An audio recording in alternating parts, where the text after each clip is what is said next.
Hey, Sam, Yeah, Don? what's the word?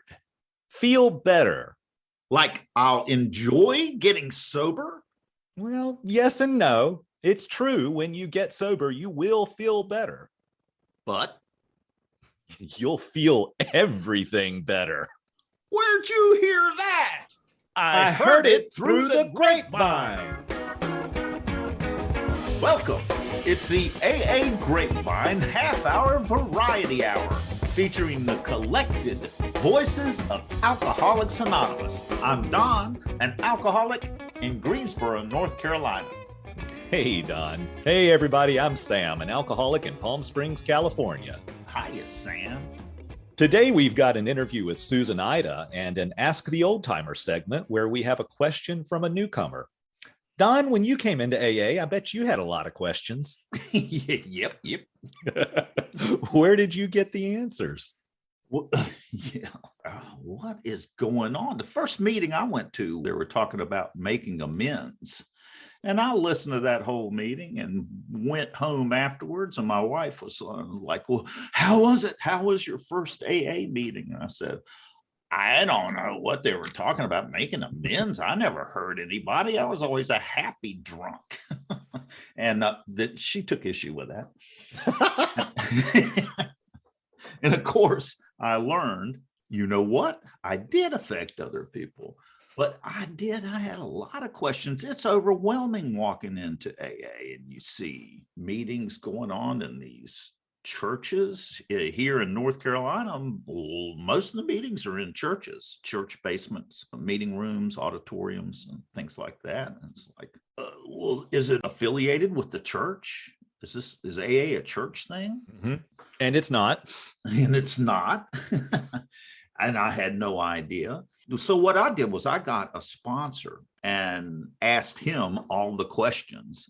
Like in a meeting, you'd hear people share and they'll be sharing all kinds of stuff. And he'd go, don't listen to that person. That person's, that's not AA.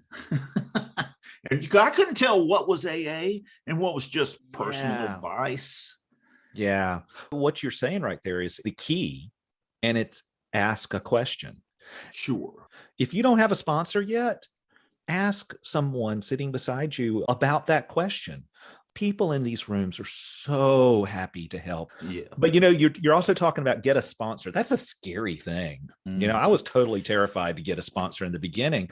And I heard about this concept of a temporary sponsor. Mm-hmm. First of all sponsorship is temporary. Someone's going to die. The temporary sponsor concept that I was introduced to was that, this is someone that you're not necessarily going to work the steps with, but the temporary sponsor is just someone that you can call, someone that can give you some guidance on meetings and what you're doing right now. This is what an open meeting is. This is what a discussion meeting is, closed meetings. All these types of questions that we can come in with can be answered by someone who is also in many areas referred to as a temporary sponsor. Yeah, and the whole idea of temporary sponsors, it takes the giant fear out of asking somebody. It's a good point. Just get somebody to help you along. But also just after the meeting, hang out, go up to somebody and start talking to them and ask some questions. Wait, you mean when you first come to AA, hang out after I was running out the door as soon as we closed the meeting. You mean I should stay? Yeah. And if you do stay, it's amazing. Just by being open and asking a question, that gives other people permission to talk, because people will leave you alone. Mm-hmm. So by asking questions, you're giving people permission to help. Yeah, I love our meetings, but it's really hard to get to know anybody in the meeting. Mm-hmm. It's before and after the meeting that you get to know people. That's right. Speaking of that, let's meet Susan Ida and get to know her. Ooh, I'm looking forward to this.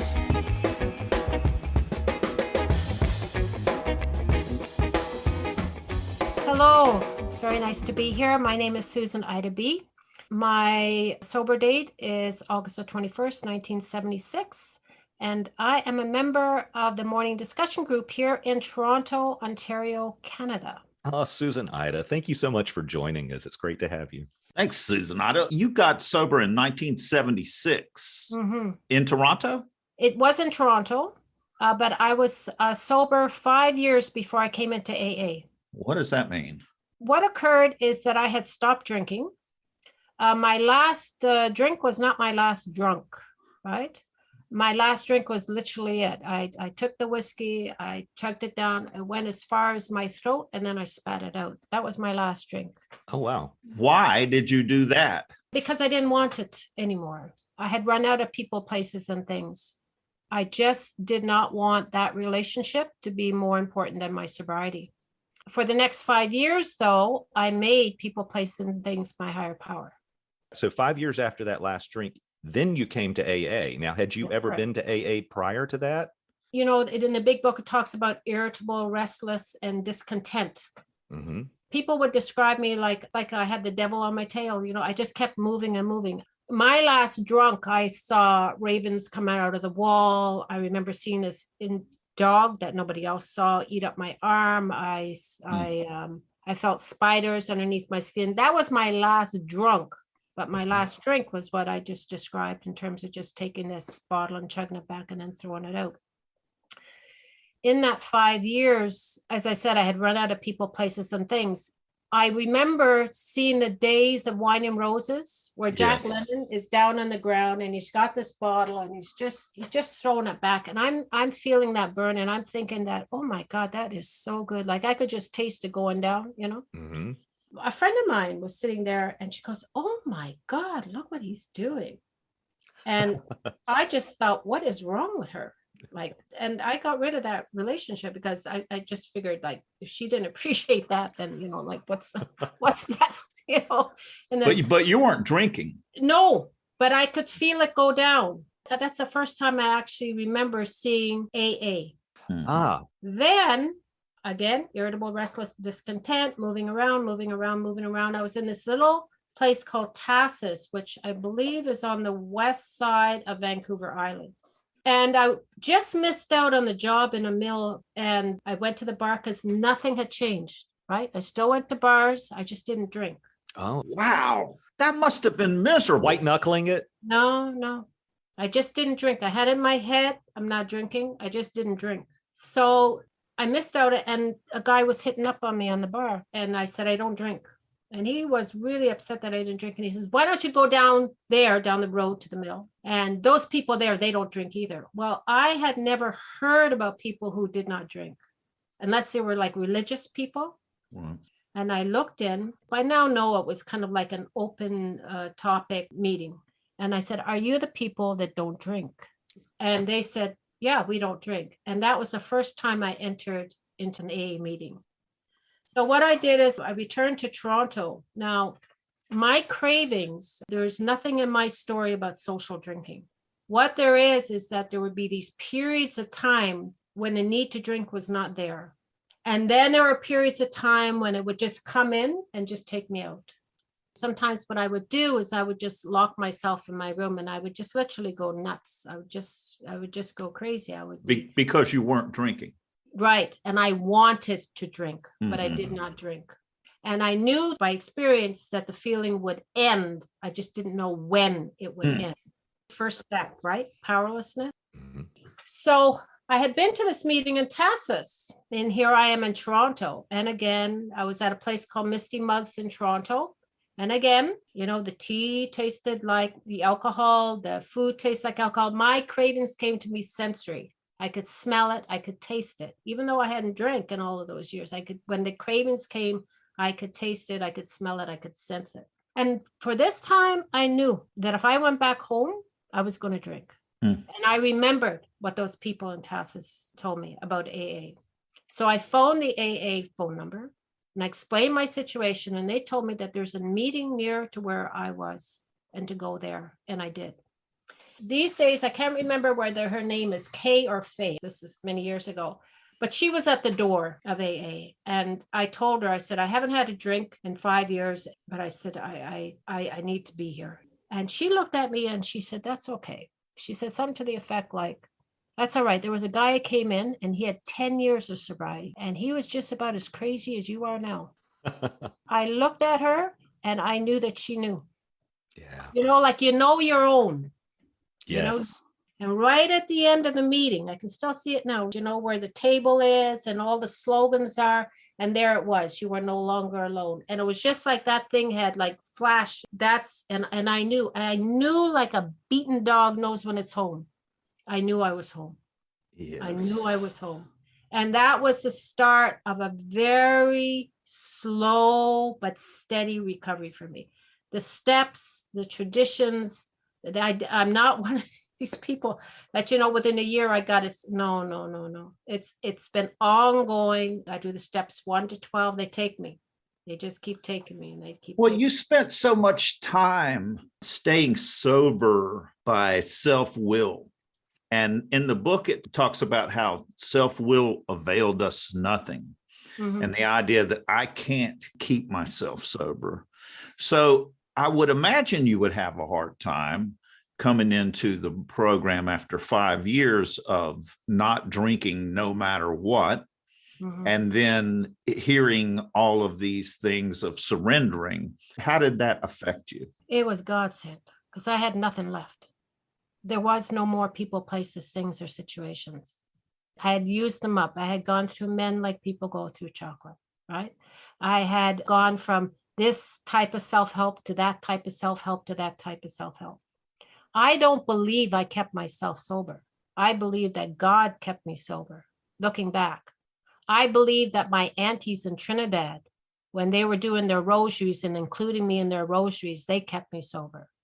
I believe the nuns, part of the nuns that brought me up, they kept me sober.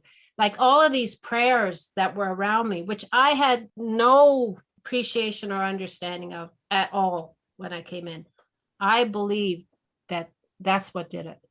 And the older I am, and I'm past 45 years now sober. So the older, and when I look back, I don't see any other possible explanation. I just don't see it. I know what you're saying. I've gone through periods of great despair in sobriety, and looking back on it, discovered that all this grace that I was carried through this terrible time and was able to act well and be there for other people in ways that I couldn't before. That's right. I felt terrible. I felt like I was doing terrible, but looking back, I was carried through that time. Yes, I believe that. The other thing that I think has had an impact is I was very fortunate because I was in a profession where for a little over 40 years, I was able to do frontline work. What does that mean? Frontline work? Frontline work. So I was a social worker for over 40 years. So there was always ongoing exposure to alcoholics, whether or not I was serving food underneath the bridges or wherever I was working, there was exposure. So this thing about remember when, during that 5 years that I was sober outside of AA, I think that probably was also, in addition to the prayers, was very helpful because, right, I could actually see this is what happens when you drink Lysol. I saw that. So I think in that 5 years before I came in, there was that piece too. So when you came into the rooms of AA and you started working the program of AA, something changed. Oh, yeah. What happened that the obsession to drink was lifted? I don't have a story that says I came in and then, it's 8 years. And I can't tell you when in the 8th year, all of a sudden I realized that craving, that wave that used to come in, it hadn't. It just dawned on me one day, it's not there, right? And I didn't trust it. So 3 years in the program, I was very, very fortunate that I had some really old timers around at that time. These old timers, they did not mix their words, right? So what's something that an old timer said to you that was shocking? They told me. Oh, I'll tell you what they told me. What they told me is they said, you go to the closed meetings. You stay away from those open meetings because they're like a meat market and somebody will just want to pick you up or bring you home or whatever. So you stay away from them and you do the steps and you have to share. I would start to share and then all of a sudden I would start crying. And when I say crying, I'm not just talking, I'm talking like wailing, like talking about wailing. And every time I would go to the meetings and I go, oh my heavens, I'm not going to do that again. I'm not going to do that again. And I would go to the meetings And I would start to share. And so one time I said to the old timers, I said, I keep wailing, keep doing it. Keep doing it. What, it's sort of like, where else you got to go? What else you got to do? You know what I mean? So, I love that. So you got no judgment for wailing No. in those meetings when you shared. They No. kept on, they wanted you to stay. And it's even more than that. One time it's like all of this gunk just kind of came out, and I was in a rage. And there was an old timer to my left and there was an old timer to my right. And all they did is they put their head down, right? I can still see them. And here I am just raging, just everything coming out of me. And then finally it was over. And then I can just see them. They just lifted up their head and they looked at me to make sure that I was finished. And then they just picked up as though I hadn't raged. Like, it was just such acceptance. She had to go through that. Well, maybe they were thinking to themselves, well, maybe she'll stop wailing now. Maybe. It's like I initially said, I knew I was home. When I spoke, people were nodding, Yes. They're going, yeah. So yeah, that's what you experience. And they would laugh when I laugh. And I could laugh when they laugh. Even though what they were saying was absolutely horrendous, we were all laughing together. Patience and tolerance, as you were talking about those two old timers on either side of you while you were raging. And then after, okay, is she done? And then someone shared, and it's like completely patience and tolerance. That's it.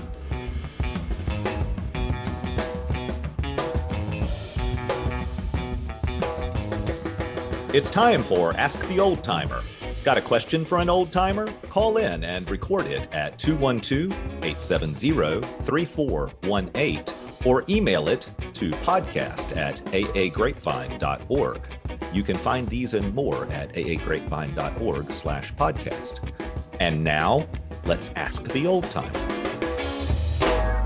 Susan Ida, you've got long-term sobriety here. So this is an opportunity to bring a question that a newcomer would have and get some experience.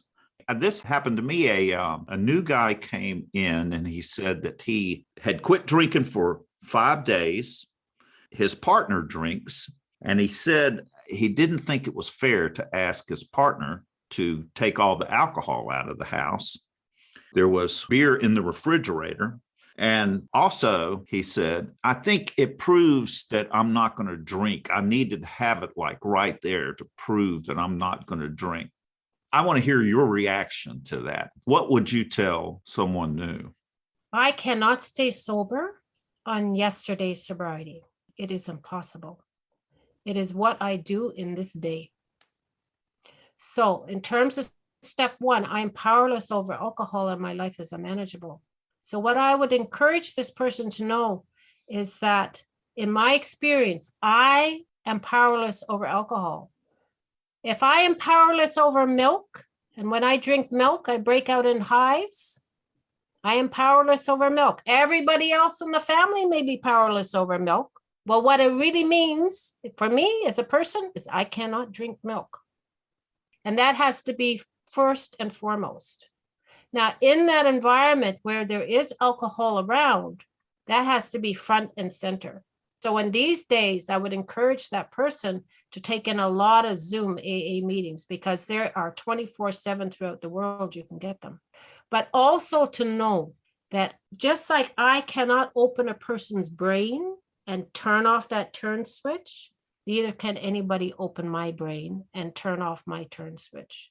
So I am the only one that can make a decision about that.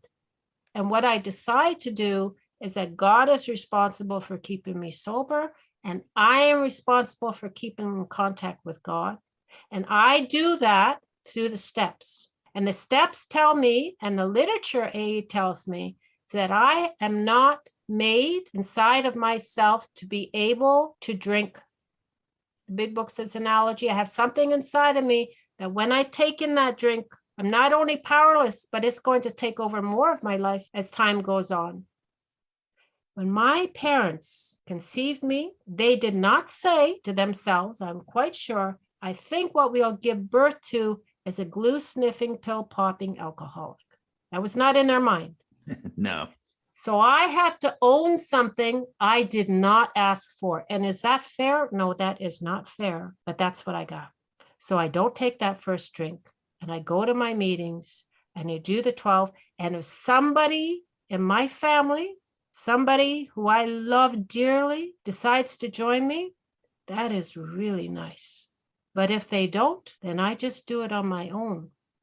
And if they do, they are not doing it for me, and I am not doing it for them.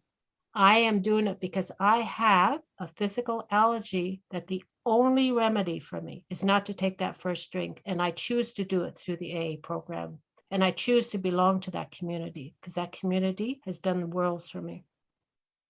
That's what I would tell them. Susan, Ida, thank you. You really struck me when you said, I have to own something I didn't ask for. Yeah. Because this is acceptance. You know, I am an alcoholic. My body does not process alcohol like other people's bodies do. As soon as I accept that, then I can move on and address it in how I'm living. That's right.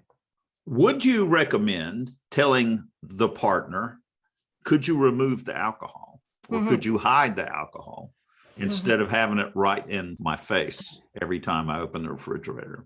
So it is okay to share with another person certain boundaries, right? It's okay.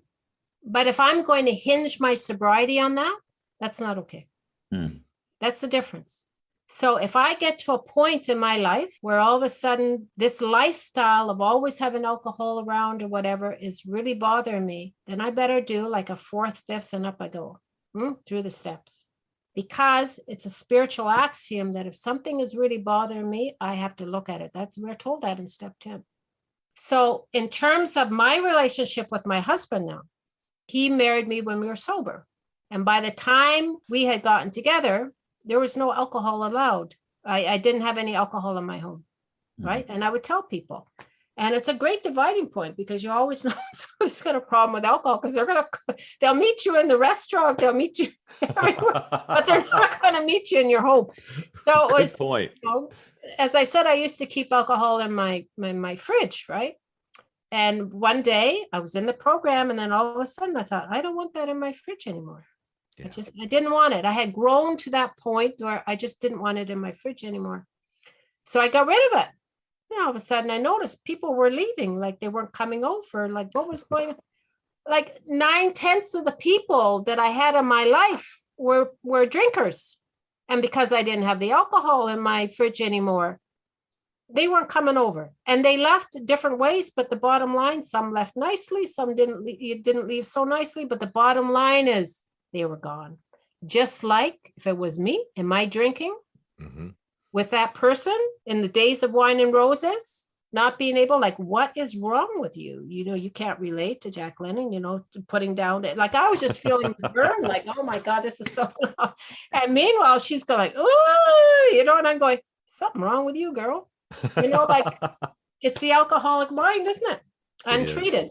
So I would advise that person just keep with the program, keep with the steps. God will let them know. But I think it's only manners, right? Like if I'm living with somebody and they're doing something that bothers me, I would like to let them know. Okay to ask. It's okay to ask. But for me to hinge, to say to that person, you know, like, if you don't do that, it's going to mess around with my drinking. Well, all of a sudden now I've made that person a higher power, but I'm not hinging my sobriety on it, on what they do or don't do. Susan, Ida, Don did not know this when he posed this question, but this describes my early sobriety. Ah. My husband did not get sober until 8 months after I did. He drank alcoholically like I did. We made an agreement that he would hide the alcohol. I wouldn't see it in the freezer or the fridge or whatever. You know, there were a couple times that I found it. He had not held to our agreement, and that didn't go well. I didn't drink, and I was doing Alcoholics Anonymous at the time, and I was doing the things to take care of my sobriety and get through this. But at that 8-month point, I was ready to leave. And that is also when he said he was ready to get sober. And I didn't believe him. And I left in a huff, and I drove a block or two away and parked in a parking lot, and I called a friend in recovery. And he said He's asking for help. Let's take him to a meeting. And so we did, and he got sober. Okay, for 8 months, I was living sober, living in a home where someone was drinking alcoholically. And I was able to do that for a period of time, but I realized that this is not something that I want to stay with. And the situation changed, thankfully. We're still together, but it was very much what's been described here. Susan, Ida, thanks so much for being here and sharing with us today. Indeed. Thank you. This has been a real joy. Well, thank you for the invite.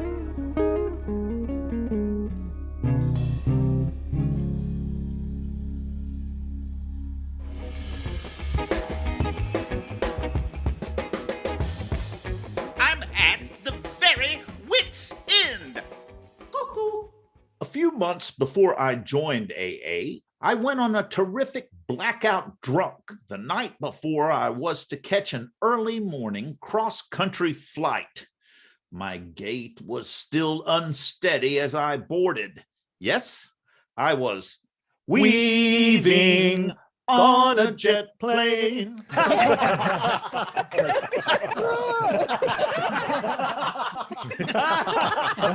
It's really not that funny. Thanks for joining us. The AA Grapevine Half-Hour Variety Hour is posted every Monday and is produced by AA Grapevine, Inc. We don't speak for AA as a whole. We share the experience, strength, and hope of members to help others recover from alcoholism. Podcast info, including how to call in, is at aagrapevine.org/podcast. Find AA Grapevine on Instagram and the AA Grapevine channel on YouTube. All things Grapevine are available at aagrapevine.org. If you want to know more about AA, Google Alcoholics Anonymous and your city or visit aa.org.